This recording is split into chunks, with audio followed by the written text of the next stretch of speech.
We're back again. We're back. We shouldn't be here, but we are.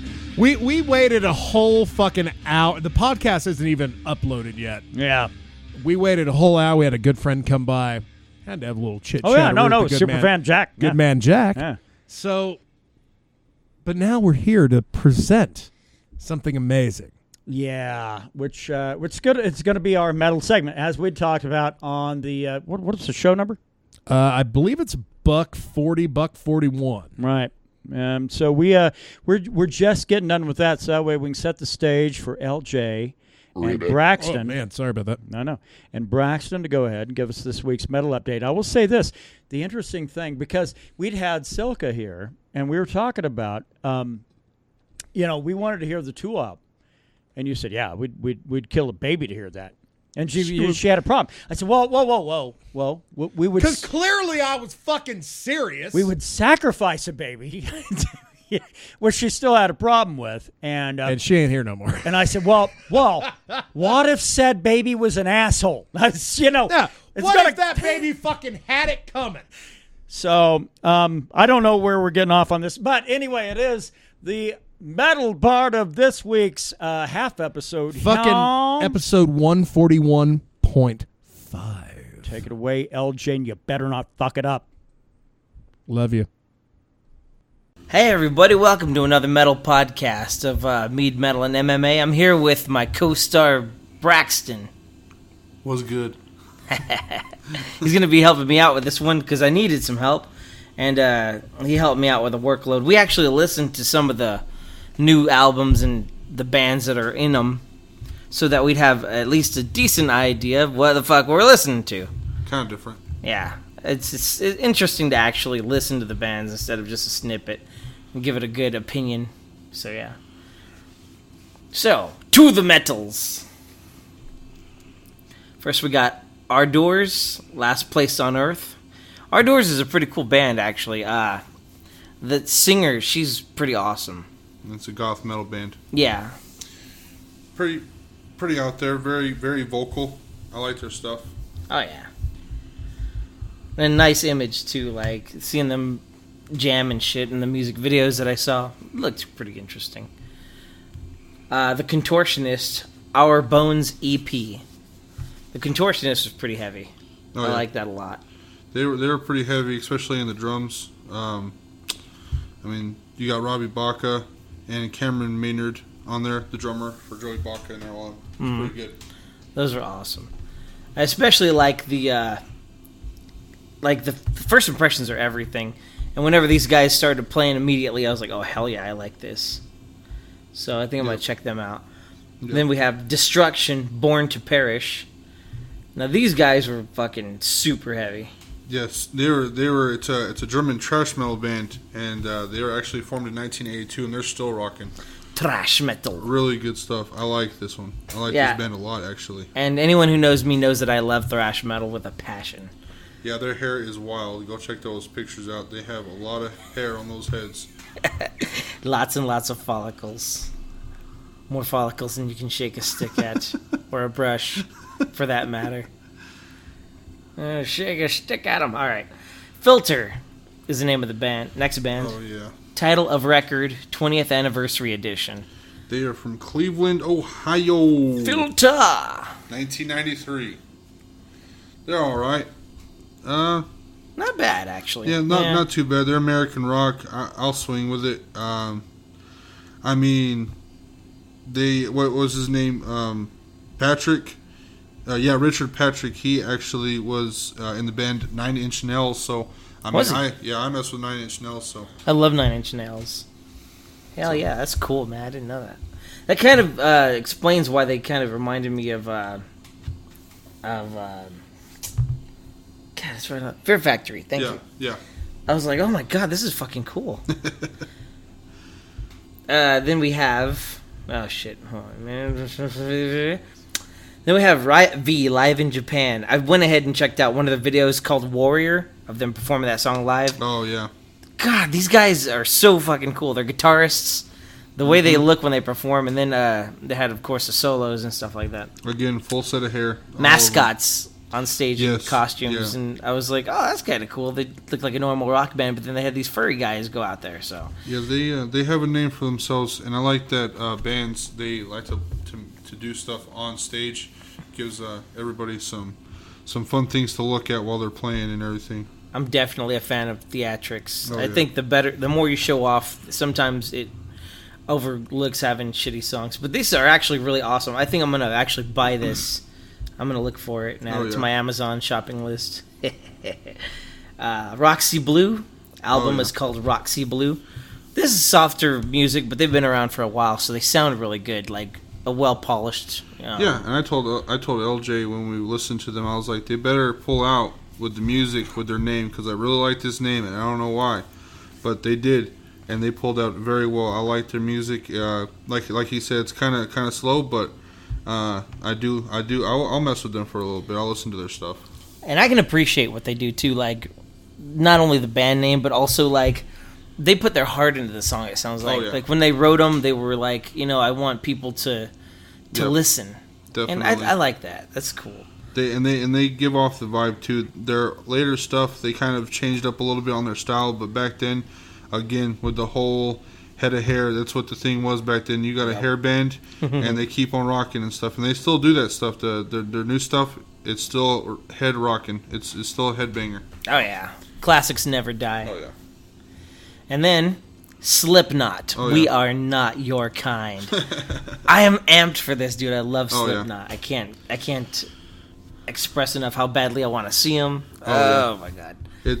But Slipknot is a forever band. I will always enjoy their stuff. Their music is awesome. I've listened to them when I was a kid. Growing up in junior high, I was like that goth kid, so I listened to Slipknot off the bat, and I loved them, and I will keep on loving them. Their sound is so awesome. And I was just telling you, too, they are probably the one band that when they did different things with their sound and their music and their instruments, they did it well. They did it very well.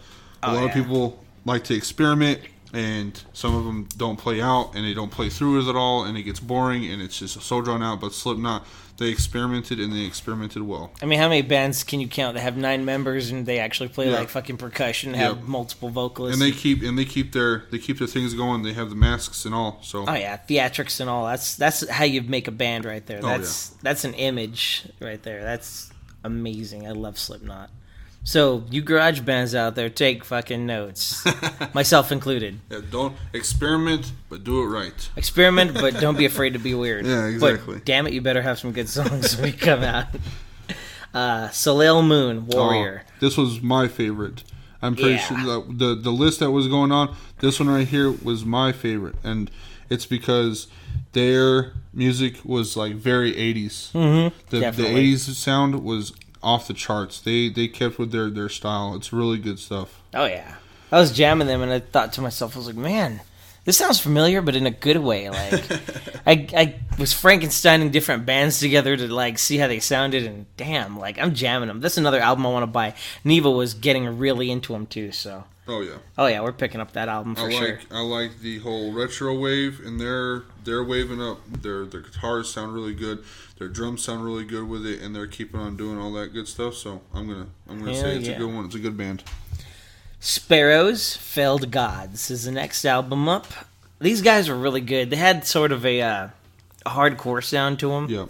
I really like it. It's got that kind of amped up, I drank too much coffee and I want to headbang type of stuff. I could mosh to this just sitting in an office chair. Yeah, exactly. Yep. See? Told you I listened to this music before I started this. I'm actually drinking coffee as we go through this. It's pretty late today. It's pretty late. What is it? It's 2:34 a.m. Texas time, and we're in Frio now.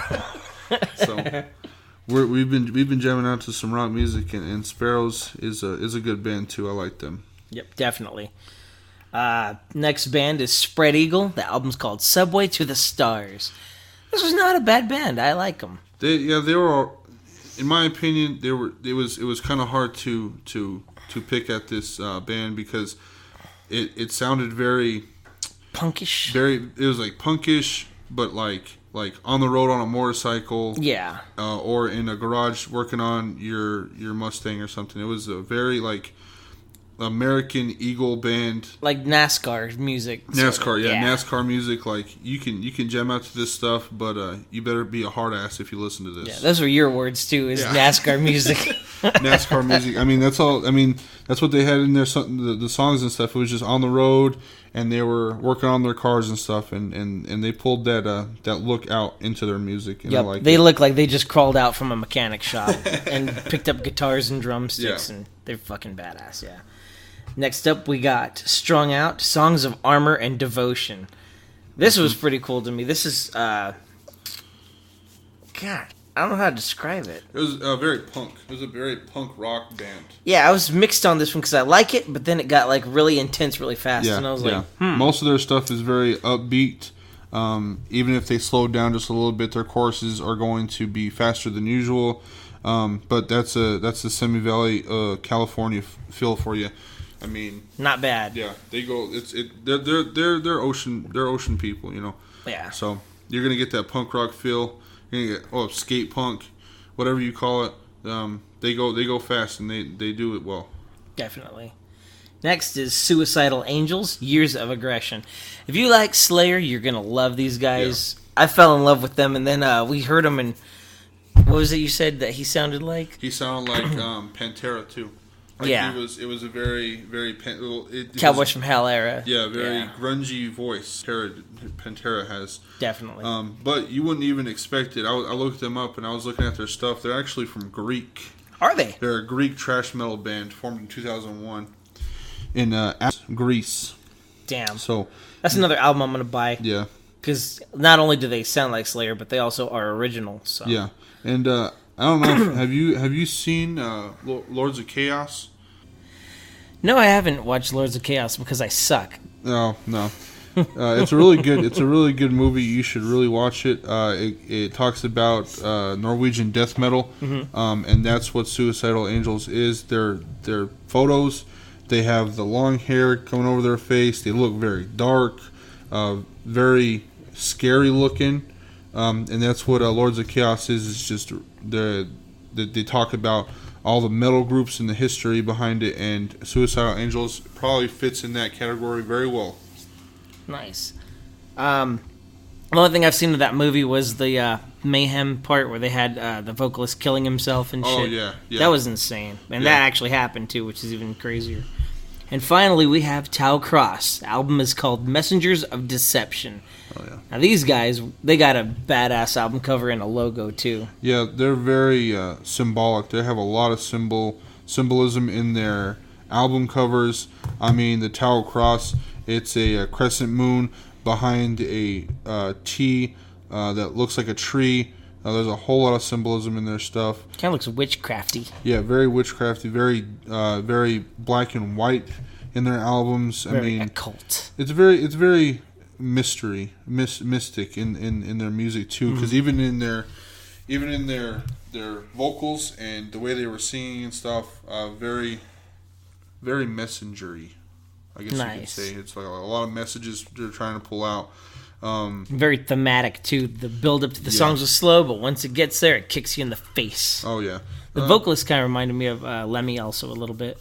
Yeah, and that's what we were talking about. The first song that we listened to, it was kind of hard to put our minds to it. I was kind of confused on what he was trying to do, but I kind of still wanted to listen to it. We've listened to a few other songs after that, and then I started liking it.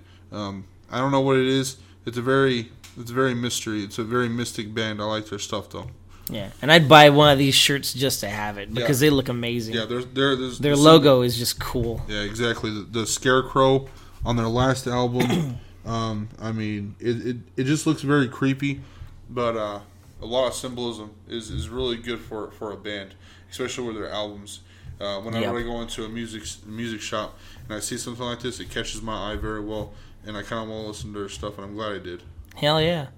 All right, guys, that's all we got for this week. Say bye, Braxton. See you later. Later, fuckers. Take it away, Brandon and Kevin.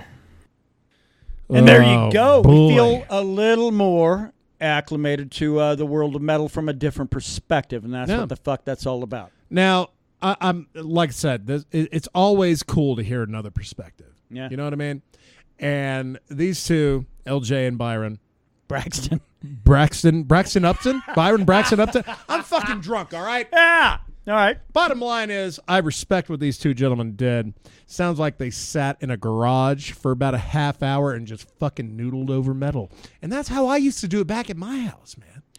Conversation is what fucking keeps the line of fucking reasoning going. Let's bring back fucking rock and roll. Let's bring back metal. Let's bring it back in a big goddamn way. And thanks to those two, we're able to make that one little step forward. Yeah, I mean, it's we're doing the God's work here. Indeed. All right. Other than that, don't fucking make it 13 minutes next week, LJ. Yeah, because we like to be done with this shit by 8 o'clock, not still in the middle of it. We have a little thing called alcoholism. Alcohol. We like to follow. Alcohol. We got high-end alcohol to enjoy here. Get your shit together, son. But fucking many thanks. No. Oh, you're giving me shit. All right. Fucking I'm drinking too. Dicks next week. Bye.